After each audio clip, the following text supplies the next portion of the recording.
Well, can you effing believe it? We're here again for another episode of Have You Played? My name is Matt Hall. It just won't end. And my name is Andrew Taylor. And today, I'm going to tell you about a little video that I made about Warhammer 40k Lost Crusade mobile game. Will you tell us about the game in the video, or just tell us about the video? I'm telling you right now, and then we can watch the video about it. Okay, I'm ready. Here it is. Galaxies aflame. The shadow of damnation spreads across the stars. Alright, so we don't cover mobile games on the channel very often, mostly because I think Matt and I tend to not really play mobile games very much. But every now and then, one springs up that catches my attention for a while. Oh, no, this video isn't sponsored. If you've seen my other Warhammer reviews, it'll come as no surprise that I've been playing a ton of the new 40k mobile game, Lost Crusade. I've actually been anticipating trying this game out for a while now.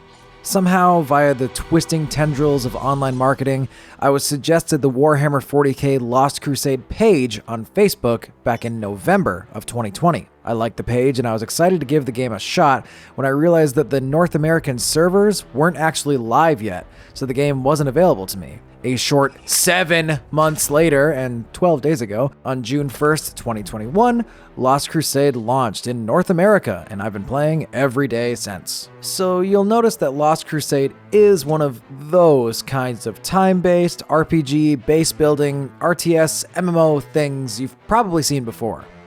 Personally, I played a similar Vikings game and then Warhammer Chaos and Conquest for quite a while, and I'm happy to report that I find Lost Crusade to be a bit better of an experience than any other one that I've ever played. Obviously set in the grim darkness of the far future, Lost Crusade sees you taking on the role of a commander in the Ultramarines chapter of the Imperium's Space Marines.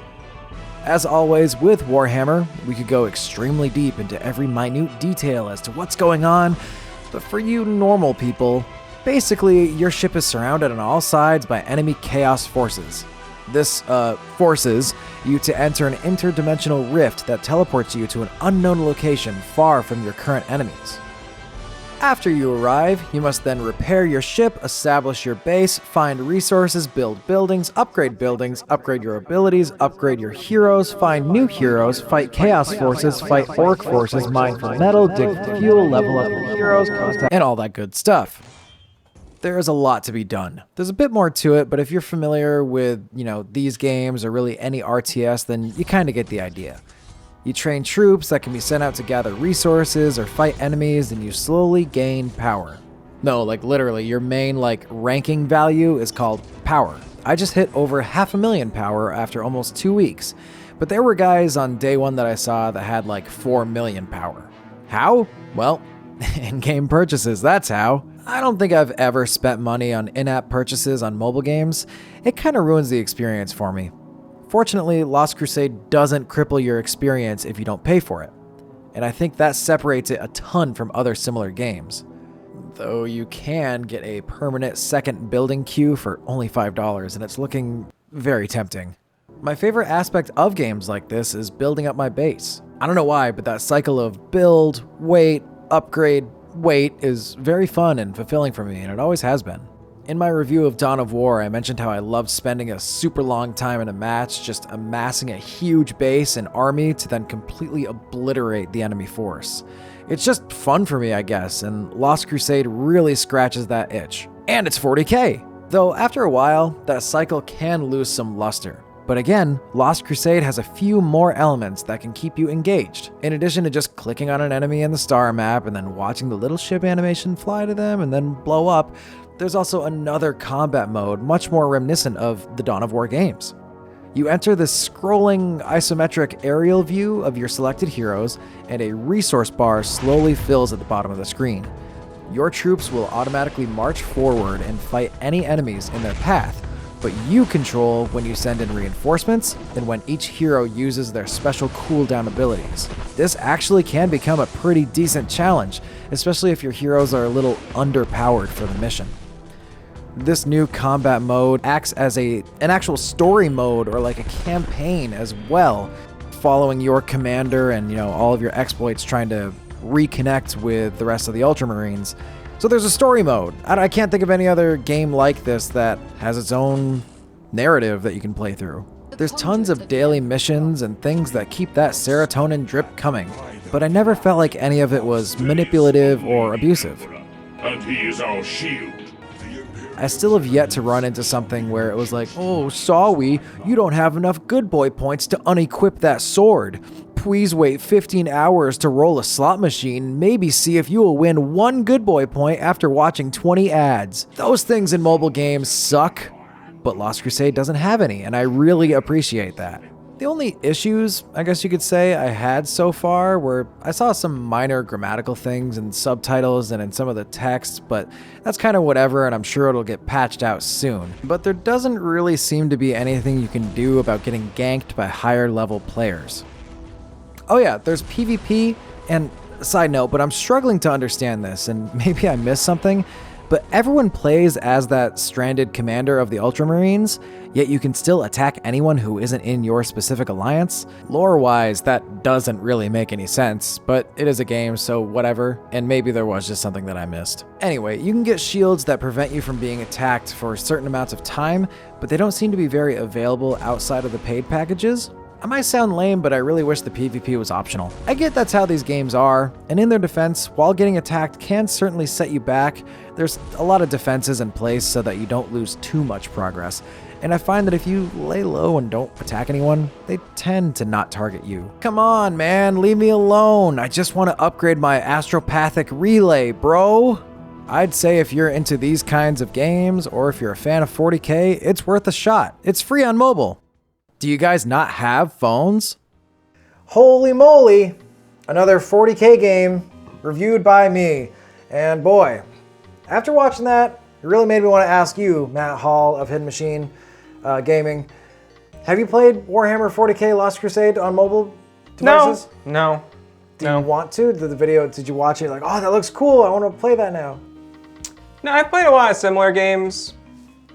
They're all fine. Yeah. They're all fine. They're all fine. You know what I mean? It's like especially if you're out somewhere and like you're just like, boy, I'd like to just fiddle with something for a minute. Yeah. It satisfies that. Like lately I play a game called Letterpress, which is kind of like a mixture of Boggle and Scrabble. Boggle. What do you do? You have a 5x5 grid full of letters, and when it's your turn, you need to make the longest word you possibly can by selecting the letters. Oh, okay. And then, you know, depending on if you're the red player or the blue player, the tiles will turn color. The tiles will turn color. Interesting. Tiles will turn color. And then if you use a tile twice in a row, it locks that tile in your color. And whoever can get majority in their color wins the game. It's a turf war. But it's the kind of thing where you can like have, you know, I don't know, infinite, like multiple games going at the same time. Okay. So like, oh, so if one guy hasn't like made his move, you can just start another game? Yeah, so it's like, I think that's a really fun time killer game, and you know, every few months I'll like cycle through different time killer games where it's just like, I don't know, sometimes it's fun to be like, well, maybe I'll play a game for 3 minutes. Yeah. The 2 biggest games that I played like that were, remember Words with Friends was huge for a while. That's a lot of fun. It's basically Scrabble. Yeah, just Scrabble. But you could do the same thing. You could like just start another game with either a random person or a friend and then draw something.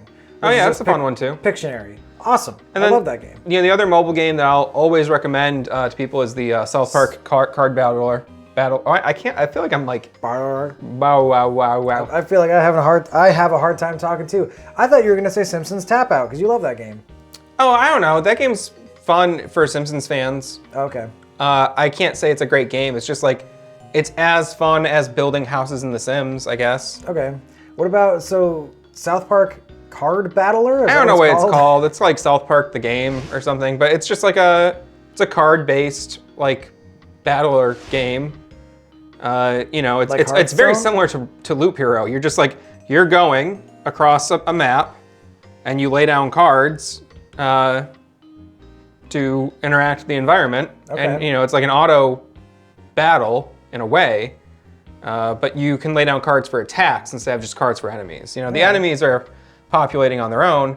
You lay down cards for attacks, traps, environmental things, stat boosts, and you know, you're drawing just random cards from your hand. And it's a game that, again, is not bogged down by in-app purchases and ads and stuff. It's a game you can just fucking play, and you can get pretty fucking far before it becomes the kind of thing where you're like, ooh, maybe I'll spend a few bucks, you know? Okay, that's similar to 40K, Lost Crusade.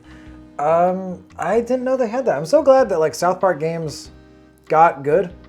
Because did you play the N64 ones? I bought it, or I don't know if I bought it. I think it was given to me. I can't see myself buying that. Played it a lot at launch. Okay. A lot. Did not get very far. The racer or the like first-person shooter one? South Park the game, yeah, not the racer. And there was also Chef's Love Shack, which was like a trivia game, I believe. Oh, I forgot about that one, yeah. None of them were very good, but I have played through all of the Fractured Butthole. Dude, yeah, I was trying to, this entire time I've been trying to remember. I spent some time with that game, but I don't remember where or when. I think it was much before we were doing this here little show. That was so good. I was like, this is good. Yeah. It's a good game. And the prior one, which is the Stick of Truth, I have not gotten very far in. I'm kind of bad at the combat. It needs like certain timing sort of things. I haven't gotten, That's I the just haven't put sequel? the time, that's the first one. Oh, okay. But Fractured Butthole, a fucking A+ RPG. Yeah. And the other one is also an A+ RPG, and one of them is like made by former I don't want to say. Game developer? Yeah, I feel like it was In Exile or Black Isle or somebody, but folks that worked on stuff like Fallout and shit. You know, okay. it's people who know fucking RPGs. It's cool. It could have been Baldur's Gate people.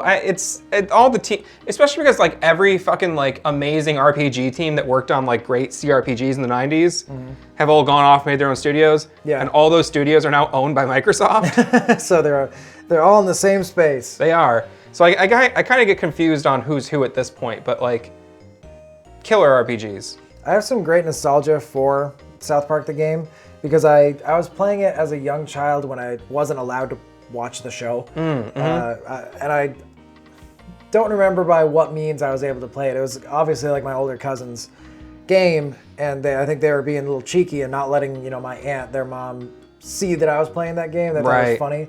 So I have a lot of really nostalgic vibes when I think of that game, but I know it's not very good. So it's almost nice to see, impossible after a certain point.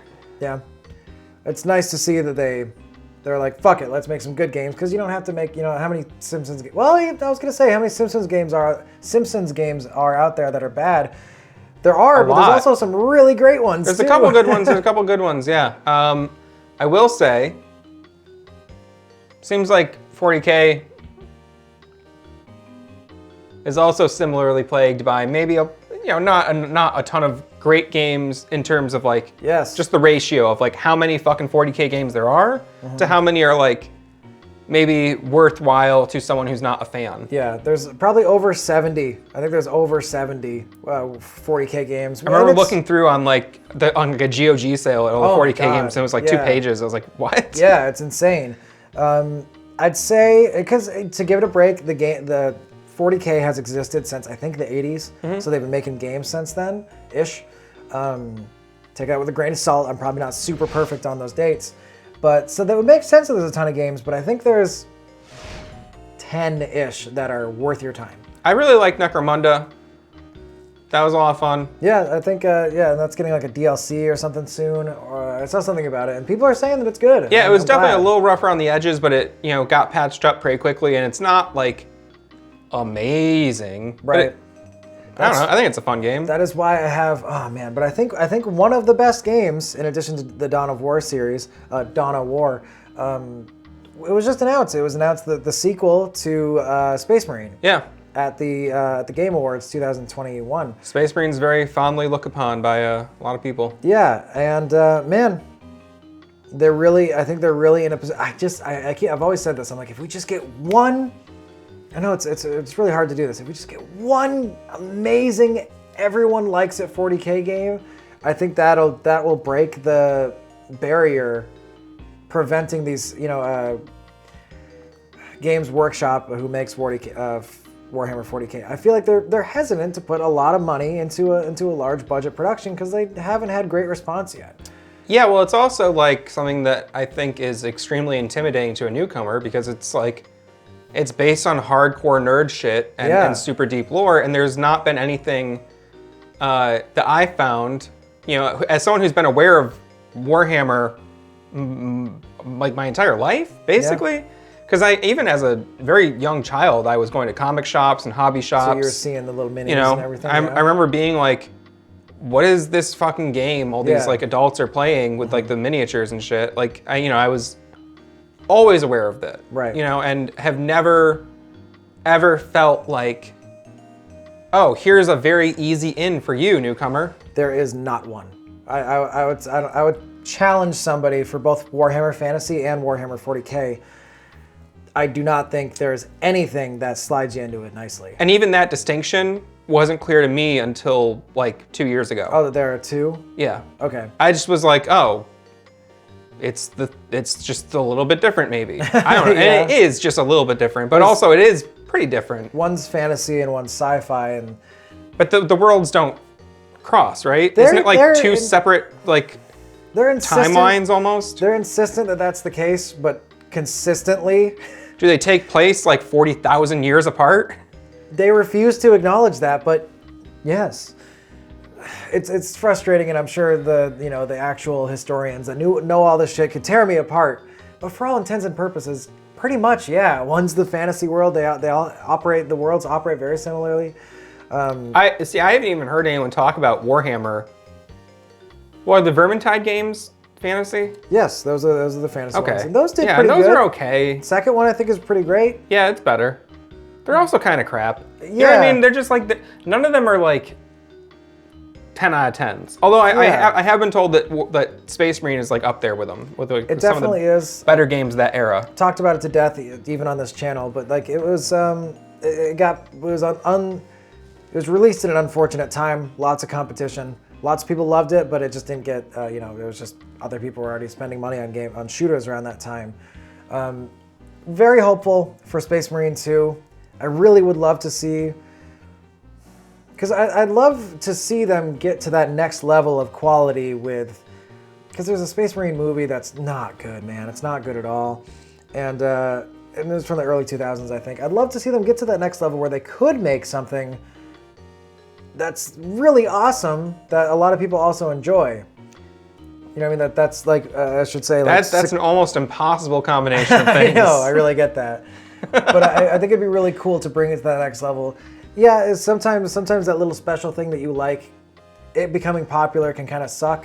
But at the same time, I'd just love to see something they've been talking about a Netflix series for a while. And I'm just like, it'd be really cool to see this world fleshed out in a really well done AAA production, and I think Space Marine 2 might be it. Could be, or it could just be pretty okay. Like I'll settle for that. Like a lot of the other games were. I love the first game so much that even if it is just like this same tier, more than happy. I'm very excited for it. Quick note about Lost Crusade, which I don't feel like we've talked about very much. I have stopped playing it. It didn't keep my attention for that long. It kind of got to a bottleneck where I'd say most of the stuff that I said in the video was true, but the game has evolved since then, so some of it's outdated as well. Yeah, that's the nature of those games. Yeah. They shift to maintain a player base. Yeah, exactly. They have to, otherwise they wouldn't exist anymore. I got to a point where I was just waiting so long for stuff to get built and for my upgrades to come through that just kind of lost my attention, and I wasn't going to spend money to boost that time. That's the free-to-play conundrum. Yeah. Yeah. And it was very apparent that, I said in the video that it doesn't hinder you by not buying the stuff. And yeah, you can certainly still play it. For a while. But for a while. Yeah. Eventually you get bottlenecked, and like there was people that were using the boost and stuff, like I said, day one, that were like leagues powerful than I ever ended up being in my couple months. I played it every day for a couple months. So for the PvP, that's probably very frustrating. Got destroyed. If I ever was targeted by a guy, I was toast. I could never defend myself. But it was fun for just the base building and like kind of following the little campaign that there is for a little bit. Especially if you like 40K, I think it's fun. Yeah. How do you think it stacks up against something like Balloon Tower Defense 6? I also really enjoyed those games. I played them on Newgrounds. Dog shit. Yeah, okay. Well, hey, as you can see on this channel, we love PC gaming. We love console gaming. Non-PC gaming too. Yeah. Well, I mean, I love that first Shadow Warrior game. Yeah, So, and a lot of Postal videos you've seen on the channel. But we also are not afraid to talk about mobile gaming. All games are valid here on Hidden Machine. You're gosh darn right, Matt. And I don't know. I'm open to recommendations on other cool mobile games. Yeah, definitely, because I do like to check out mobile games. I think it's really only in recent years has it become the kind of thing where pretty fucking sick mobile games can even be viable. Yeah, and not just ones that are more reliant on like an arcade style. Right. Which is fine. Yeah, that's fine too, but like, you know, it's cool to see people breaking new ground on that platform. There's a Dead Space mobile game. That's like a full thing. We should play that. Yeah, maybe. Is it still available? I don't think so. That's the shitty part. You know, a lot of mobile games get lost. There's not like great preservation for a lot of them, but hey, that doesn't matter. Well, unless it is relevant to something you want to say to us in the comments, then it does matter. So please let us know. Are there mobile games that we should check out? Do you have thoughts about whatever the fuck Andrew was talking about or anything I said? Do you want to argue for a little bit? Do you want to have a little bit of a little bit of back and forth, a little debate? Hey, meet us down there. In the meantime, please be sure to subscribe and then hit the little bell so you can always be alerted as to when there is new Hidden Machine content. It's usually every Wednesday and Friday. Yeah, usually. But you can also get a notification saying that too. Yeah, and who knows? Maybe I'll just drop a little bonus video on your ass. You never know. You never know. Happens. First impressions. It happens. All right, I guess that's it. Yeah, goodbye.